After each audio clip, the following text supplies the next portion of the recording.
Good evening, YouTube. It's Joe. It is Tuesday, the 16th of March, evening, 6:30 in the evening or something. Yeah, sun in my face. I actually had to put a muslin blind up to keep it off, keep the sun out of my eyes, because otherwise it would be kind of like that, and that wasn't very good. So I'm over here. Okay, today's topic, I decided to discuss genderqueerdom once again, because I've really been catching on to this topic. I really like talking about it, and I like discovering this aspect of myself, because it is new to me. And I guess today's topic is going to be, how did I know I was genderqueer? And the short answer is I didn't. I just heard that word a couple of months ago. So, and I think it was one of the Charleses on in the trans community. I think I just unsubbed her, him. Who is her, him? Uh-oh. Did I commit a big faux pas? It was an FTM trans person who identified as genderqueer, and that was the first time I'd heard the word, and I really liked it. And I guess because I had never identified as female or male or gay or straight. So I guess I'd identified as straight insofar as I was only ever attracted to men my whole life. So in that way, I was either heterosexual female or homosexual male. And that's what's funny. I had always, in jest, in tongue-in-cheek, described myself as a gay man trapped inside a straight woman's body. That was always the way I said it, even back in the 90s when I lived in the gay ghetto in Toronto and went to Gay Pride Day. Like, this was like 1991, 92, when it was still, pretty risque. I think I spent New Year's Eve 1993 or 4 in Dublin. I was involved with a gay man at the time who was trying to be straight, I guess. And I got to witness some pretty horrific gay bashing in a terrible Catholic country that, outlaws gay. And it's very hard to be gay in a country where it's not only illegal but untolerated. And anyway, so in the 90s, I always kind of associated with gay men. I had a box top haircut. I wore one earring. I never wore makeup. I would wear suits and ties a lot. In the 90s, I wore suits and ties a lot as a fashion statement.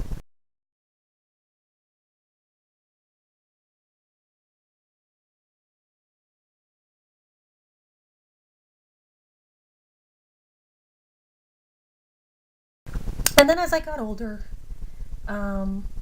less overt masculinity, I suppose, but more very much becoming very sure of who I was, and who I was definitely not, mother material. For example, I got my tubes tied when I was 26, knowing full well that I never wanted children, and I never wanted to be somebody's mom, and I never wanted to be somebody's caretaker, even if that meant like an elderly parent, or I'm just not, I don't have that in me. And I don't know that that's a gendered thing necessarily, but often it falls to women to take care of the sick and the children and the sick. And so I was never cut from that cloth, and I never wanted to participate in that lifestyle at all. So I made it very clear, to my family. It's a running joke with my mom. Oh, who's going to take care of you when you're old and gray? And she's not gray yet, and she's almost 70. And anyway, so then as I evolved and discovered, became more settled in who I was and what I was. I still didn't have the word genderqueer for it, but I knew I was different. I knew I was completely different. Didn't fit in the female community, didn't fit in the male community. And, kind of wish there was a community for me. Kind of wish that somebody somewhere got me or understood me, or didn't roll their eyes at me when I said, please call me Joe. And they'll go, but Joanne, we asked you. And I say, for the 47th time, my name is Joe. Or when I say my name is Joe, and they say, oh, what's that short for? Josephine? Josephina? And I say, it's Joe. It's short for Joseph, actually. So, that sort of thing. That used to just irritate me. It's always gotten under my skin. My whole life it's gotten under my skin. And as the years went by, it got more and more under my skin, especially as I took on more of a masculine role. I got my truck driver's license. I got a job that paid men's wages. It's a man's job in a man's field. And, there's just things I've done that have put me in circles of men, and I'm comfortable in those circles for the most part, very much so for the most part, and very uncomfortable where women tend to kind of defer to one another. I'm not a deferential person. I'm very, what you see is what you get. I'm very opinionated. I have very strong opinions. I say what I think. I mean what I say, and I say what I mean. And that's very unusual for women. And women who are that way naturally tend to be considered, arrogant or bullies or butches or bitches or any one of those things. And that's fine. If that's what I am, that's what I am. That's fine. And yet men act like that all the time. And that's fine. It's just, in fact, even the wimpy men in my department are real bullies and arrogant assholes at times. So there you go. It's just par for the course on that field. Yeah, once I discovered the term genderqueer, I remember just thinking, yeah, that's it. I'm not trans. I'm not gay. I'm not straight. I'm not female. I'm not male. I'm genderqueer. I like that. I'm a genderqueer person who is attracted to men. I'm not even really that attracted to other genderqueer people. I can be, but I don't know that I could ever be with someone who is genderqueer on the female side of things. In fact, I know I couldn't be. Yeah, so there you go.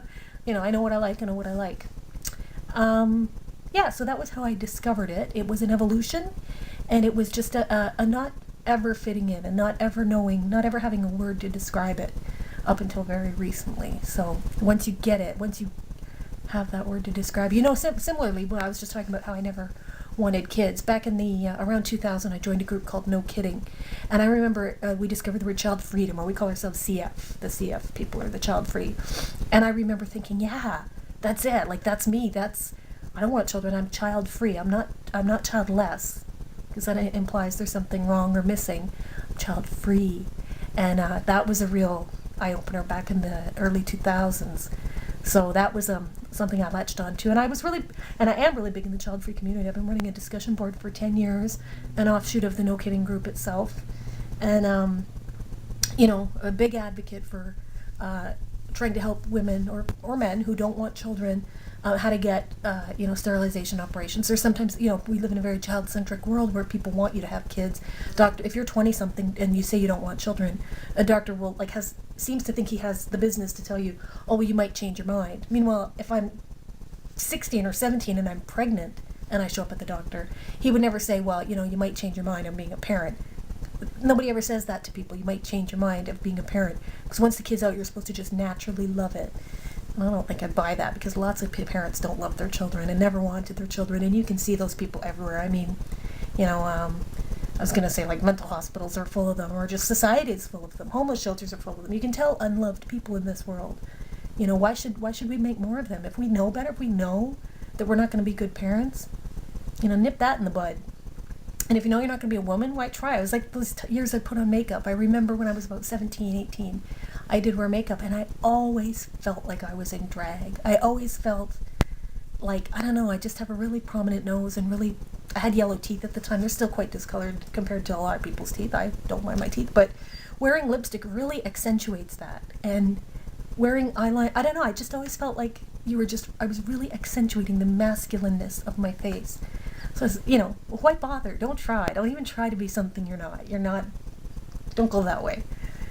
So those are my thoughts on the subject of genderqueerdom today. Hope you have a great day.